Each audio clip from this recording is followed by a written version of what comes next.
Fellow Canadians and Americans, as Canada transitions into becoming the 51st state solely because we're going to go freaking broke up here. Joking aside though, we are going to be looking at tariffs and how it affects the garden supplies you get, what garden supplies are likely going to be cheaper because they're Canadian, or which ones are going to be more money. And I will turn that around for the Americans as well. And that is because there are people with wieners sword fighting. I was at supper with Nate and Dean and Jessica from Arcopia. And let's just say we got to watch live footage of Canada also putting 25% on Americans. While this pissing contest continues, I'm going to try to help you navigate this as best as I can anyways.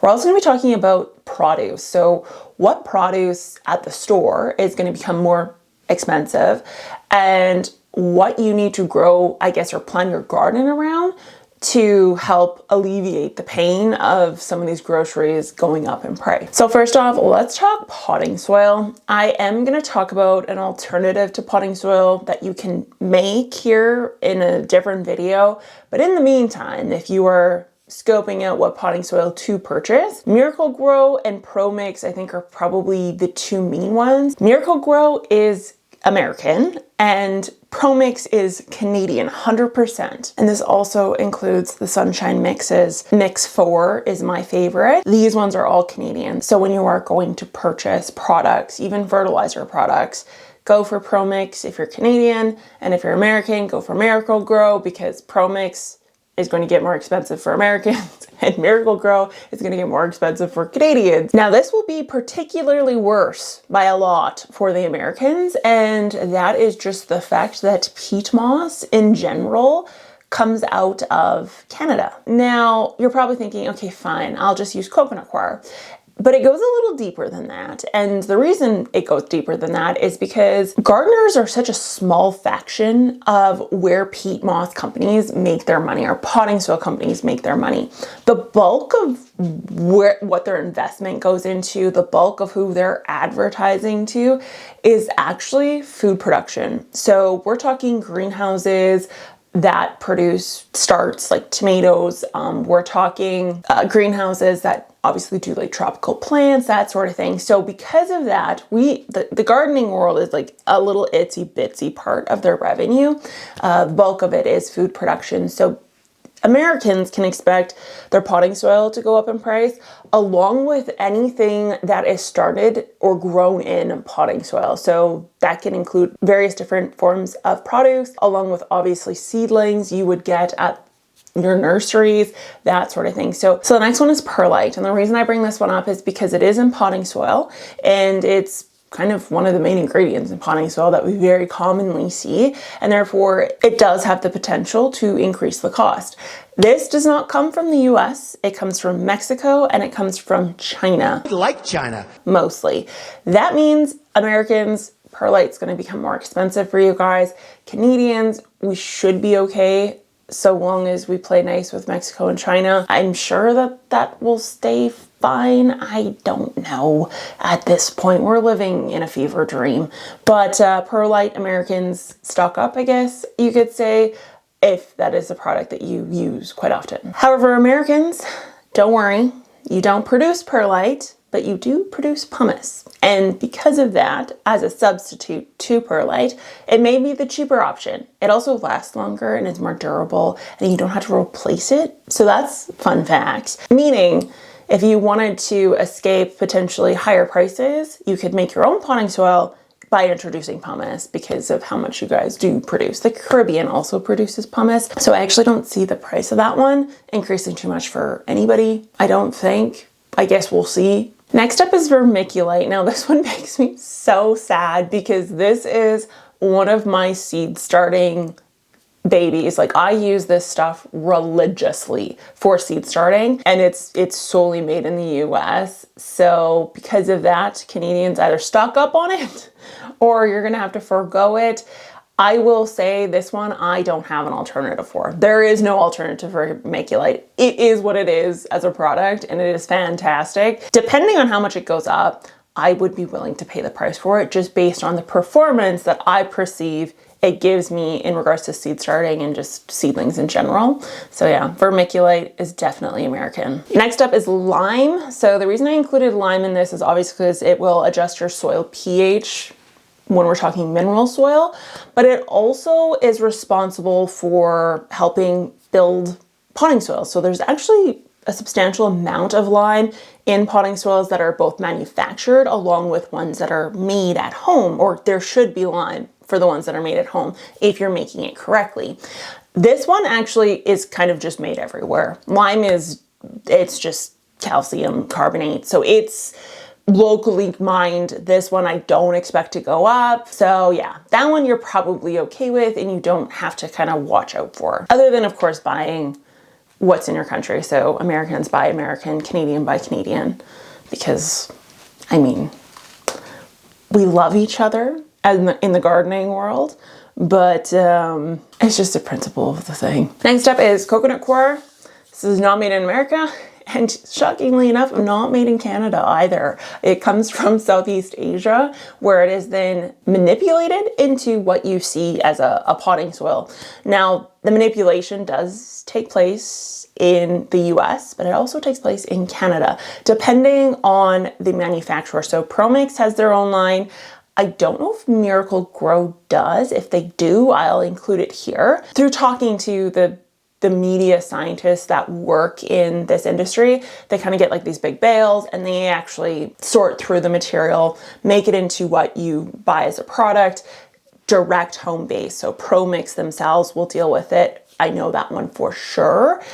I don't know about Miracle Grow though. So, okay. So before we get into seeds, let's go over the produce at the grocery store that you're going to see go up in price depending on what side of the border you are on. So produce that there's nothing Canadians could do to fix other than building a greenhouse like what Dean and Jessica have at Arcopia are things like lemons, limes, grapefruits, oranges. Obviously, there's none of that being grown in Canada, so those will go up in price. And anything that is associated with that, such as orange juice, shocker, will also go up in price. Now, I can't simply go through the entire produce aisle and list out everything that's gonna go up in price, but I will give you the Canadian stuff, the stuff that is built in Canada that you can put on your list of seeds to not go heavy duty on, because you know it's not going to go up in price. If it doesn't make this list, it is likely coming out of either Mexico